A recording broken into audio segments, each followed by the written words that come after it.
اقلیتی والے فیصلے کو جو کہ اختلافی نوٹ کی صورت میں اس کو ہائی لائٹ کر کے سامنے لانے کے، جو کہ حکومت کی خواہشات کی ایک تکمیل ہے، جو اس پی ڈی ایم کی خواہشات کی ایک تکمیل ہے، جو کہ لنڈن پلان اور مریم نواز کی خواہشات کی ایک تکمیل ہے، تو اس کے مطابق جیسے قومی اسمبلی میں باتیں ہوئی اسی کے مطابق انہوں نے کیا اس کو ایک ایشو بنا کے اس پر یہ دعویٰ کیا ہے اس بینچ کو، جو جس بینچ نے فیصلہ کیا تھا اس کو یہ اختیار نہیں ہے کہ وہ الیکشن کا اعلان کا حکم دے۔ 4-2 سے فیصلہ ہوا تھا، آپ کیسے 4-3 سے بنا دیتے؟ یہ جسٹس مندوخیل صاحب نے کہا، یعنی اختلاف رائے ججز کہا کہ وہ اختلافی نوٹ لکھ سکتے ہیں، اس میں کوئی ایسی بات نہیں، اس سے پہلے بھی بہت سارے ایسے ہوئے، لیکن اس پہ آپ یہ نہیں کہہ سکتے کہ وہ حق کی آپ تلف کر دے کہ وہ فیصلہ ہی غلط آئی، وہ فیصلہ ہی ناقابل قبول ہے۔ جسٹس منیب اختر صاحب نے پھر کہا کہ کلی عدالت میں فیصلہ 5 ججز نے مقدمہ سننے کے بعد دیا تھا، تو ان 2 کو آپ کیسے شامل کر سکتے ہیں؟ 2 جو اختلافی نوٹ لکھ چکے، وہ 2 جو نکل چکے تھے اس بینچ سے، وہ بینچ میں تھے ہی نہیں، اس کو آپ کیسے اس میں شامل کر سکتی ہے؟ ان کی بات کو کیسے آپ بیچ میں لا سکتے ہیں؟ وہ ہمارے عدالت کے اندر کے معاملات ہیں، وہ ہمارے اپنے جو ایک بینچ کے اندر کا معاملہ ہے، اس میں آپ کا اس فیصلے سے کوئی لینا دینا نہیں ہے۔ یہ قانون آئین میں واضح ہے کہ کہیں بھی اقلیتی کا جو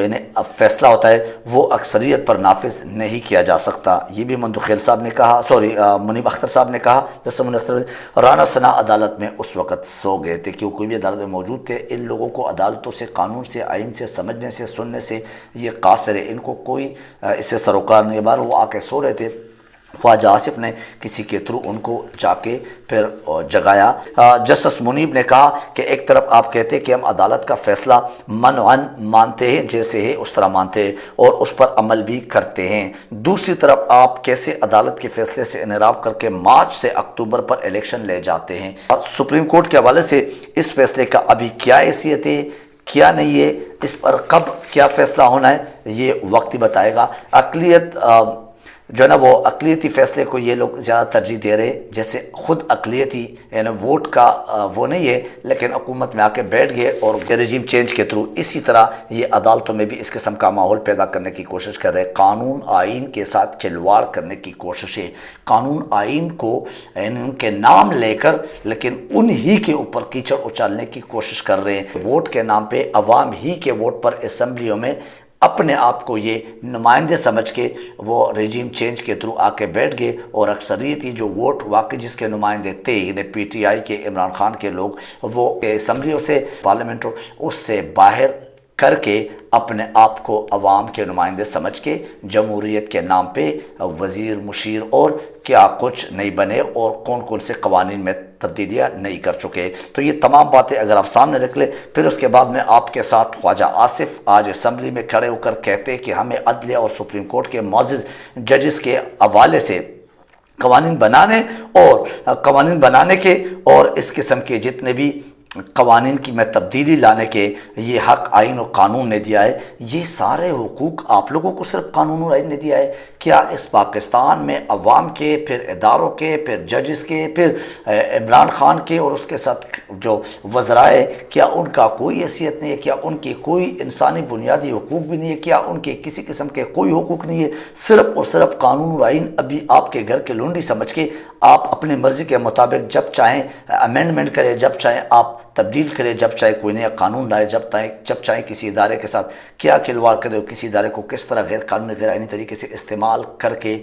لوگوں کے اوپر جو ہے نا وہ کیا کچھ مظالم نہیں کر چکے آپ اور نہیں کرتے۔ لیکن یہ سارے حقوق صرف آپ لوگ کو آئین قانون نے دیا ہے، باقی پاکستان میں کسی کا کوئی حق نہیں ہے۔ یہ چوروں کا ٹولہ اصل میں کس قانون و آئین میں تبدیلی کرتے ہیں آپ کو پتہ ہے، یہ سب کو پتہ ہے، اور کس میں یہ کر چکے ابھی تک تبدیلی اور امینڈمنٹ، یہ ہم سب کو علم ہے اور ہم سب اس سے واقعی باخبر ہے۔ یہ عمران خان کا شکریہ ادا کرتے ہیں کہ انہوں نے ان تمام چیزوں کو ایکسپوز کر کے ان تمام لوگوں کو ننگا کر کے ہمارے سامنے رکھ دیا کہ ہمارے ساتھ 75 سال سے کیا کچھ کھلواڑ ہو رہا ہے قانون آئین اور جمہوریت کے نام پہ۔ اینی وے، اور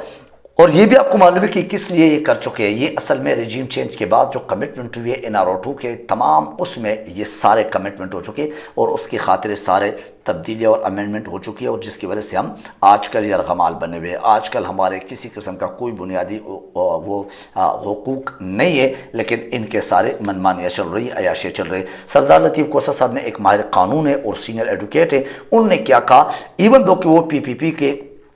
نمائندگی کر رہے ہیں، PPP سے منسلک ہے، لیکن اس کا کہنا ہے کہ ہم آئین، قانون اور سپریم کورٹ اور عدلیہ کے ساتھ کھڑے ہیں. کبھی بھی یہ الیکشن 90 دن سے لیٹ نہیں کر سکتے، اور نہ کوئی ایسا امینڈمنٹ آئین کے ساتھ کھلواڑ کی صورت میں برداشت کر سکتے ہیں ہم. یعنی مینس کسی کے بھی کوئی اس قسم کے عزائم انشاءاللہ وہ کامیاب نہیں ہونے دیں گے، کیونکہ اوورال پاکستان بار ایسوسی ایشن جتنے بھی ہائی کورٹ سے اور سپریم کورٹ سے، وہ تقریباً لاکھ سے اوپر کے وکلائے، لاکھ سے اوپر کے ایڈوکیٹس اور بہت سارے جو بار ایسوسی ایشن سے منسلک لوگ ہیں، انہوں نے ایک قرارداد بھی منظور کر لیا کہ الیکشن کرایا جائے وقت پہ، اور 90 دن کے آئین اور قانون کا یہ ایک اہم نقطہ ہے، اور اس پہ عمل ہونا چاہیے اور اس پہ فیصلہ دینا چاہیے. ابھی آپ کو اندازہ لگ رہا ہے کہ یہ ملک واقعی آئینی طور پہ بھی، قانونی طور پر بھی اور عدالتوں کے اندر بھی دو حصوں میں تقسیم کیا جا چکا ہے. تو ٹوٹلی پاکستان کی تقسیم کی، پاکستان میں تصادم کی، پاکستان میں جسے کیسے بغاوت کی ایک پراپر ماحول نظر آ رہا ہے جو بنایا جا رہا ہے. اینیوے رانا تنویر جو کہ آج کل ایک وفاقی وزیر تعلیم کے عہدے پر فائز ہے اور ہمارے لیے قابل شرم وفاقی وزیر تعلیم ماشاءاللہ سفید بالوں کے ساتھ، وہ اسمبلی ہال میں کھڑے ہو کے کیا کہہ چکے ہیں یہ بھی آپ کے سامنے. کتنے غیر شائستہ زبان اور کتنے بیہودگی والا زبان استعمال کر چکے. عمران خان کے لیے وہ میں آپ کو کلپ آپ کے ساتھ ہو سکے تو شیئر بھی کر لوں گا، اس نے کتنی بیہودگی کے اور کتنے گھٹیا اور غلیظ زبان استعمال کیا ہے، جو کہ ان کی ماں ابھی قبر میں ہے، یہ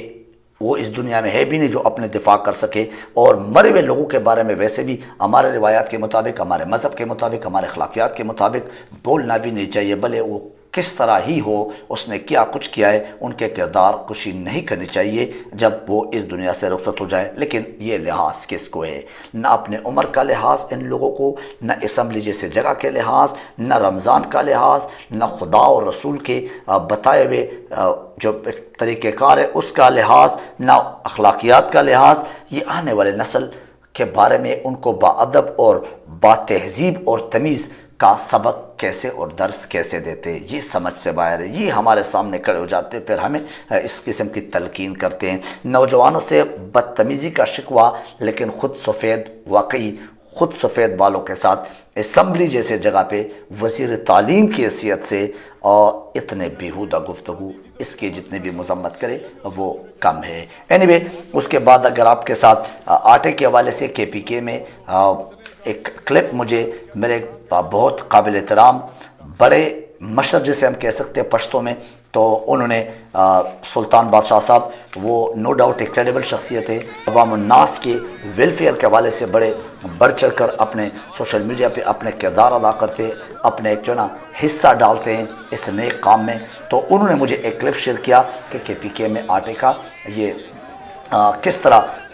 بے عزتی کے ساتھ، کس طرح ضلالت کے ساتھ، کس طرح یہ تقسیم جو نا وہ جاری و ساری ہے، جس میں عورتوں کی، خاص کر ہمارے پشتون روایت کے مطابق، ایون دو کہ اوورال پاکستان میں عورت کی ایک عزت ہے، لیکن پشتون روایت کے مطابق ان کی کتنی بے حرمتی کی جاتی ہے. یہ آٹا دے رہے، یہ ہمارے عزتوں کے ساتھ کھیل رہے ہیں. یہ کیا مفت آٹے کے نام پہ واقعی پاکستان کے عوام کی تذلیل یا پاکستان کے عوام سے کوئی مخصوص قسم کے انتقام کا ایک وہ تو نہیں ہے، کوئی ایک حربہ تو نہیں ہے، کوئی ایک یہ سمجھے کہ وہ ایک پلان یا ایک منصوبہ تو نہیں ہے. انسانی معاشرے میں دیکھ لے تو کسی سیولائزڈ سوسائٹی میں آپ کو ایسا کوئی مثال نہیں ملے گا جس طرح یہ آٹے کے نام پہ پورے پاکستان میں. لیکن میں KPK کے کلپ کی بھی بات کروں کہ KPK میں سے ایک کلپ جو مجھے شیئر ہوئی ہے وہ ذرا آپ دیکھ لیجئے، آپ کو اندازہ ہو جائے گا. بہرحال اگر یہی حکومت، ان کو ہم سجیسٹ کر سکتے، اگر عمل کر سکتے تو یہی حکومت اگر کوشش کرے اور وہ اگر 1000 روپے بھی یہ ان عوام کے لیے اپنے لوگوں کو ریلیف کی صورت میں اپنے اکاؤنٹ میں باعزت انداز میں دے دیتے، نہ کہ 2000 کا تروڑا دیتے اس طرح ضلالت کے ساتھ. جو کہ کھانے والا آٹا بھی نہیں ہے، لیکن غریب چونکہ غربت ابھی آپ کو معلوم ہے کہ 90-80% لوگ جو ہے نا وہ غربت کے ریکھے سے نیچے جا چکے جب سے یہ پی ڈی ایم آئی ہے۔ تو اگر یہ حکومت ان کو اپنے اکاؤنٹ میں باعزت انداز میں اپنے حکومتی خزانے سے 2000 آٹے کی جگہ 1000 روپے بھی اکاؤنٹ میں ٹرانسفر کرے تو میرے خیال سے یہ کوئی برا آپشن نہیں ہے۔ ایک باعزت انداز میں ایک سیولائز سوسائٹی کے اسپیشلی ہمارے ماں بہنوں کے عزت اچھالنے سے بہتر ہے کہ 2000 کی جگہ 1000 کا ریلیف مل جائے، لیکن وہ کم سے کم ایک باعزت انداز میں ہوگا۔ آج کے اس ولاگ سے مجھے اجازت دیجیے، اپنا خیال رکھیے، اپنے اس چینل کا خیال رکھیے۔ Thank you very much. اللہ حافظ الناصر۔